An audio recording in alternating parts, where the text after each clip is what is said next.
was a teenager, unfortunately my parents separated, and I unfortunately went through some abuse when I was a teenager, and I was addicted to drinking.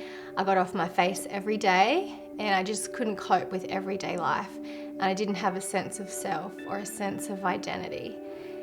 And then that led into my 20s, and unfortunately, because a situation happened when I was about 16 years old where I was thrown against a wall violently, and I was told by someone, you will not become of anything, like you're nothing. And that incident caused me to think, well, I'm of no value. And then thereafter, I decided to make something of myself. And so I went and sought out my identity in my career. All of a sudden, I was earning 6 figures, and I had real estate and disposable income, and I was traveling, and I was running a big finance department. And then I thought, what's the purpose of my life? Like, why do I even exist? And I just thought, I didn't feel like inside of me, I didn't have a sense of purpose or value or direction or no intentionality. And I went through some very abusive, unfortunate situations. And I came out the other end of that with post-traumatic stress disorder. And I wanted to end my life.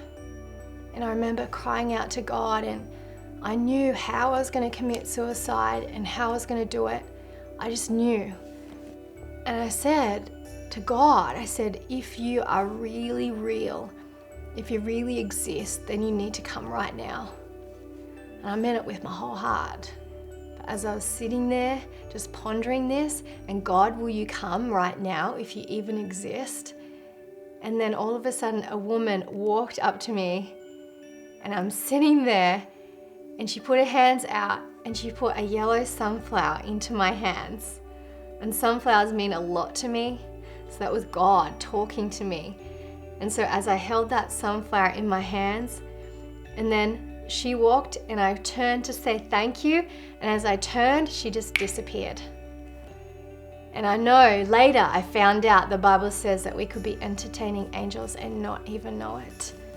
And I know God sent an angel to confirm to me that he sees me and that he knows me, and to confirm that he really is really, really real. And ever since then, he's taken me on an amazing journey, and I get to see his goodness every day. If you don't want your own life, then give your life to Jesus. If you don't like where your life is heading, and you feel despair, and you feel rejected, and you feel tormented, the only one that can give you peace, the only one that can give you a sense of purpose or identity is Jesus Christ.